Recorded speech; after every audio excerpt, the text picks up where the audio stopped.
ಇನ್ನು ಬಿಹಾರ ಎಲೆಕ್ಷನ್ಗೆ ಈಗಾಗಲೇ ರಾಜಕೀಯ ಮಟ್ಟದಲ್ಲಿ ನ್ಯಾಷನಲ್ ಲೆವೆಲ್ನಲ್ಲಿ ಸಾಕಷ್ಟು ಒಂದು ತಾರಕಕ್ಕೇರಿರುವಂತಹ ಆರೋಪ ಪ್ರತ್ಯಾರೋಪಗಳು ಪ್ರಚಾರದ ಭರಾಟೆ ಕೂಡ ಸಾಕಷ್ಟು ನಡೀತಾನೆ ಇದೆ. ಜೊತೆಗೆ ಸೀಟು ಹಂಚಿಕೆಯ ವಿಚಾರವೂ ಕೂಡ ಇನ್ನೂ ಹಗ್ಗಜಗಾಟ ನಡೀತಾನೆ ಇದೆ.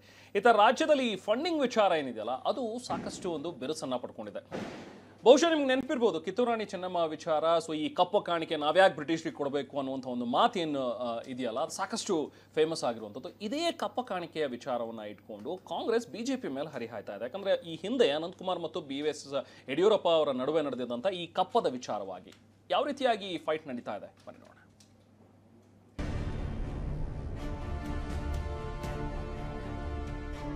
ಕ್ಯಾಬಿನೆಟ್ನ ಎಲ್ಲ ಮಂತ್ರಿಗಳು ಬಿಹಾರ್ ಚುನಾವಣೆಗೆ ದುಡ್ಡನ್ನ ಕಳಿಸಬೇಕು ಲೂಟಿ ಮಾಡ್ತಾ ಇದ್ದಾರೆ ಅಂದೆ. ಅವರದ್ದೇನಾದ್ರು ದಾಖಲೆ ಇದ್ರೆ ದಾಖಲೆ ಸಮೇತ ಅವರು ಬಿಡುಗಡೆ ಮಾಡಲಿ. ವಾಲ್ಮೀಕಿ ಅಭಿವೃದ್ಧಿ ನಿಗಮ ಹಗರಣ ಮರ್ತೋಯ್ತಾ ಸಿದ್ದರಾಮಯ್ಯನವರು DK ಶಿವಕುಮಾರ್ ಅವ್ರಿಗೆ? ಅವರು ಇದಕ್ಕೆ ಉತ್ತರ ಕೊಟ್ಟರು. ಬಿಜೆಪಿಯವರು ಅದೇ ತಾನೇ ಕೆಲಸ ಮಾಡಿದ್ದು. ಬಿಹಾರ ಚುನಾವಣೆಗೆ ದಿನಗಣನೆ ಶುರುವಾಗಿದೆ. ನಾಯಕರ ಪ್ರಚಾರದ ಭರಾಟೆ ಜೋರಾಗಿಯೇ ನಡೀತಾ ಇದೆ.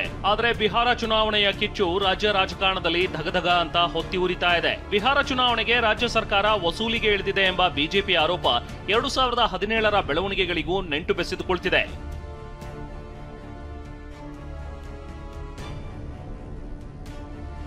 ವಿಷಯ ಏನಂದ್ರೆ ಬಿಹಾರ ಚುನಾವಣೆಗಾಗಿ ರಾಜ್ಯ ಸರ್ಕಾರ ಸಚಿವರಿಗೆ ಟಾರ್ಗೆಟ್ ಕೊಟ್ಟಿದೆ.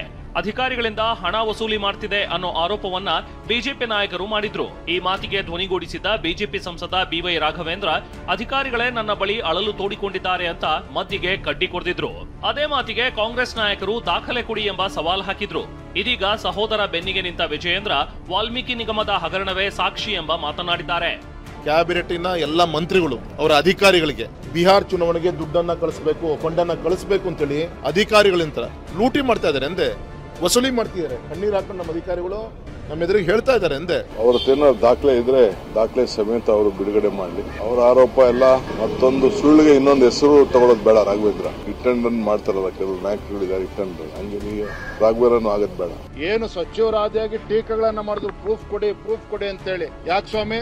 ST ಡೆವಲಪ್ಮೆಂಟ್ ಕಾರ್ಪೊರೇಷನ್ ವಾಲ್ಮೀಕಿ ಅಭಿವೃದ್ಧಿ ನಿಗಮ ಹಗರಣ ಮರ್ತೋಯ್ತಾ ಸಿದ್ದರಾಮಯ್ಯನವರು DK ಶಿವಕುಮಾರ್ ಅವ್ರಿಗೆ? ಬಿಜೆಪಿ ನಾಯಕರು ಹೀಗೆ ತಮ್ಮ ಆರೋಪಕ್ಕೆ ಬದ್ಧರಾಗಿದ್ದಾರೆ. ಈ ಬೆನ್ನಲ್ಲೇ ಸಚಿವ ಪ್ರಿಯಾಂಕ್ ಖರ್ಗೆ 2017ರ ವಿಡಿಯೋವೊಂದನ್ನು ಬಿಡುಗಡೆ ಮಾಡಿದ್ದಾರೆ. ದಿವಂಗತ ಅನಂತಕುಮಾರ್ ಹಾಗೂ BS ಯಡಿಯೂರಪ್ಪ ಕಪ್ಪ ನೀಡೋ ಬಗ್ಗೆ ಮಾತನಾಡಿದ್ದ ವಿಡಿಯೋ ಟ್ವೀಟ್ ಮಾಡಿ ಬಿಜೆಪಿಗೆ ಚೆಕ್ ಮೇಟ್ ಇಟ್ಟಿದ್ದಾರೆ.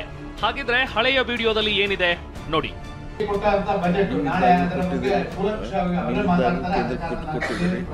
ನಾನು ಕೊಟ್ಟಿದ್ದೀನಿ, ನಾನು ಕೊಟ್ಟಿಲ್ಲ ಅಂತೆಲ್ಲ ಹೇಳ್ತಾ ಇದ್ದೀನಿ. ಒಂದು ರೀತಿಯಲ್ಲಿ ಸರ್ವಸ್ಪರ್ಶಿಯಾಗಿ ಹೋಗ್ತಾ ಇರುವಂತಹ ಕಾರಣ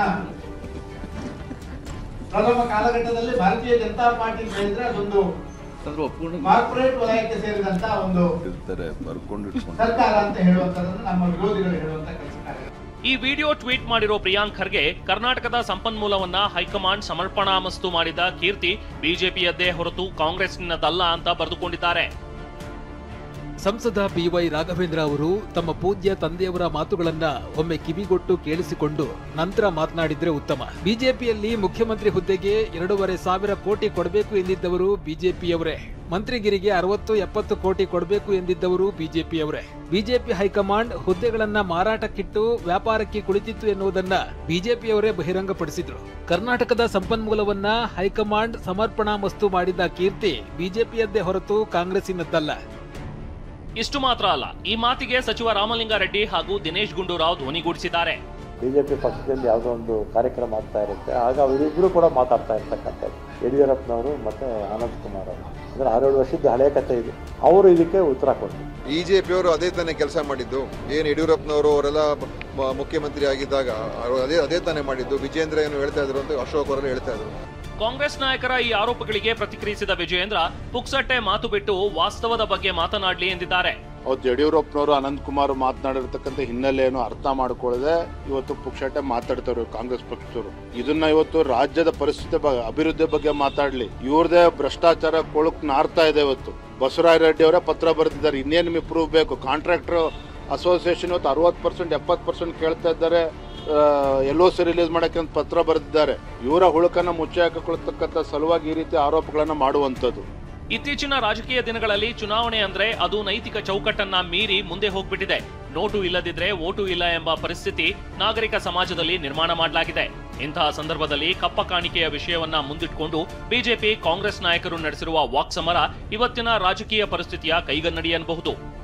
ಪ್ರಸನ್ನ ಗಾಂವ್ಕರ್, TV9 ಬೆಂಗಳೂರು.